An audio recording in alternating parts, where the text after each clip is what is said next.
இயேசு கிறிஸ்துவின் இனிய நாமத்தினாலே உங்களுக்கு வாழ்த்துக்களையும் அன்பையும் தெரிவித்துக் கொள்ளுகிறேன். இந்த நாட்களிலே கர்த்தருடைய பாடு மரணங்களை நாம் சிந்தித்தோம். நம்முடைய ஆண்டவர் நமக்காக தன் ஜீவனை கொடுத்து, பாவமே அறியாத நம்முடைய ஆண்டவர் நமக்காக பாவமாக்கப்பட்டார். அவருடைய வெளியேறப்பட்டதான தியாகத்தின் மூலமாகத்தான் இன்றைக்கு சபை நிற்கிறது. தன்னை முற்றிலுமாய் ஒப்பு கொடுத்தார். நம்முடைய பாவங்களை அவர் சுமந்து கொண்டு, நம்முடைய அக்கிரமங்களை அவர் நமக்காக நிவர்த்தி செய்து, அவர் நம்மை சுகமாக்கும் தழும்புகளால் இந்த உலகத்திலே நடந்ததை குறித்து வாசிக்கிறோம். எனக்கு அன்பான தேவ பிள்ளை, ஆனால் இந்த நாட்கள் நாம் சிந்திக்க வேண்டிய ஒரு காரியம், இயேசு கிறிஸ்து உயிர்த்தெழுந்தார். நம்முடைய ஆண்டவராய் இயேசு கிறிஸ்து உயிர்த்தெழுந்தபடியினால்தான் இன்றைக்கு சபைக்கும் நமக்கும் ஒரு ஆசீர்வாதத்தை கர்த்தர் வைத்திருக்கிறார்.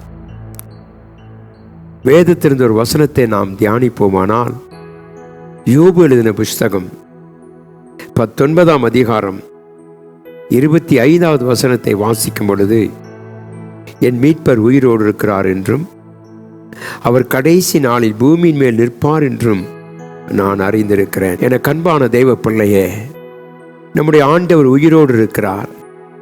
2000 ஆண்டுகளுக்கு முன்பாக நம்மை மீட்கும் வழியாக அவதரிக்கப்பட்ட இயேசு கிறிஸ்து பிதாவாகிய தேவன் அனுப்பின நோக்கத்தை நிறைவேற்றினார். வேதம் சொல்லுகிறது, அவர் நமக்காக வந்து மரித்ததினாலே இன்னைக்கு நம்முடைய ஜீவன் பிழைத்திருக்கிறது.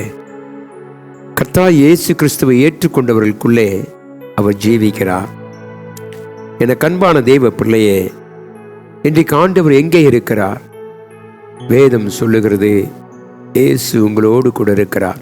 மத்தேயு 28ஆம் அதிகாரம் 20வது வசனத்தை நான் வாசிக்கும் பொழுது, நான் உங்களுக்கு கட்டளையிட்ட யாவையும் அவர்கள் கை கொள்ளும்படி அவளுக்கு உபதேசம் பண்ணுங்கள். இதோ உலகத்தின் முடிவு பரியந்தம் சகல நாட்களிலும் நான் உங்களோடு கூட இருக்கிறேன். இது தேவனாய் கர்த்தர் தம்முடைய சீஷர்களுக்கும் அங்கிருந்த கூடியிருந்த மக்களுக்கும் தேவன் பரலோகத்தை நோக்கி போகும் பொழுது சொல்லப்பட்ட ஒரு வார்த்தை. அருமையான தேவ பிள்ளையே, இந்த உயிர்த்த இயேசு இன்றைக்கு எங்கே இருக்கிறார் என்றால், அவர் நமக்குள்ளே வாசம் பண்ணுகிறார். நான் உங்களோடு கூட இருப்பேன் என்று வாக்குத்தத்தம் செய்தார். எனக்கு அன்பான தேவ ஜனமே, இன்றைக்கு தேவன் நம்மோடு கூட இருப்பது எத்தனை பெரிய பாக்கியம். கடைசி மட்டும் உங்களோடு கூட இருப்பேன் என்று சொன்னார். சீஷர்களை திடப்படுத்தி ஆறுதல் படுத்தி அவளுக்கு கர்த்தர் சொன்ன வார்த்தை, இதோ நான் உயிர்த்தெழுந்தேன், ஆனால் சதா காலம் உங்களோடு கூட இருக்கிறேன். சதா காலம் எப்படி? மரணம் நம்மை பிரிக்கும் வரைக்கும் இந்த ஆண்டவர் நம்மோடு கூட இருக்கிறார். எனக்கு அன்பான தெய்வ பிள்ளையே, தேவன் நம்மை அழைத்த உடனே நம்மை கைவிட்டுகிற தேவன் அல்ல.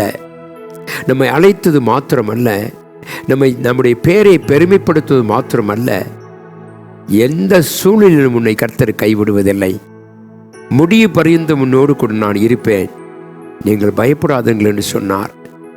அருமையான தேவ பிள்ளையே, உலகமெங்கும் இன்றைக்கு பயந்து கொண்டிருக்கிற அநேக காரியங்கள், தேவனுடைய வருகைக்கு முன்பாக தேவன் நம்மை பார்த்து சொல்லுகிறார், நீ பயப்படாதே, நான் உயிரோடு எழுந்தேன். எதற்கு தெரியுமா? நம்மளோடு வாசம் பண்ண. பிரச்சனைகள், போராட்டங்கள், கலக்கங்கள் நம்முடைய வாழ்க்கையில் வரும்பொழுதெல்லாம் நாம் நினைவு கூற வேண்டிய ஒன்று, கர்த்தர் என்னோடு கூட இருக்கிறார், அவர் என்னை பார்த்து கொள்வாருங்கிற நம்பிக்கையை கர்த்தர் நம்முடைய சபைக்கு, நம்முடைய மக்களுக்கு கர்த்தர் கொடுத்திருக்கிறார். ஆண்டவர் எதற்காக நம்மளோடு இருக்கிறார்? அவர் நம்முடைய நடுவிலே இருக்கிறார். எங்க இருக்கிறார்? நம் நடுவிலே. நம்முடைய வாழ்க்கையிலே சுழல்கள், போராட்டங்கள் வரும் பொழுது, நம்முடைய வாழ்க்கை ஒன்றுமில்லாமல் போகும் பொழுது நாம் சோர்ந்து போகிறோம். ஆண்டவர் என்னை கைவிட்டு விட்டாரா, எனக்கு அவர் இனிமேலும் என்னோடு இருப்பாரா என்று சொல்லி நமக்கு அவிசுவாசத்தை கொண்டு வந்து சாத்தான் சில நஷ்டங்களை கொண்டு வர பார்க்கிறான். ஆனால் கர்த்தர் சொல்லுகிறார், நான் உங்களோடு கூட இருப்பது மாத்திரமல்ல, உங்கள் நடுவில் வாசம் பண்ணுவேன். எந்த பிரச்சனைக்கும் மத்தியிலையும் தேவன் நம்ம நடத்த வல்லவராக இருக்கிறார். என அன்பான தேவ பிள்ளையை, இன்றைக்கு நம்முடைய ஆண்டவர், இந்த உயிர்த்தெழுந்த இயேசு, நம்மோடு கூட மரணம் வரைக்கும் இருக்கிற இயேசு நம்மளை பார்த்து சொல்லுகிறார், நான் உன் நடுவிலே வாசம் பண்ணுகிறேன். 1000 பிரச்சனைகள் வந்தாலும் நம்முடைய வாழ்க்கையில தேவன் நம் பட்சத்தில் இருக்கிறபடினாலே நாம் சோர்ந்து போக வேண்டாம். இன்றைக்கு சொல்லுவோம், என் மீட்பர் உயிரோடு இருக்கிறார். உயிர்த்தெழுந்த ஆண்டவர் என்னோடு கூட இருக்கிறார். ஆகவே நான் சோதனை கண்டும் போராட்டத்தை கண்டும் நான் கலங்கப் போவது என்று சொல்லுவோம். அப்பொழுது கர்த்தராகிய ஆண்டவர் நம்மோடு கொண்டிருந்து இந்த நாட்களிலே இந்த உலகத்திலே உன்னை நடத்த அவர் போதுமானவராக இருக்கிறார். ஆகவே நாம் கண்களை மூடி ஜெபிப்போம்.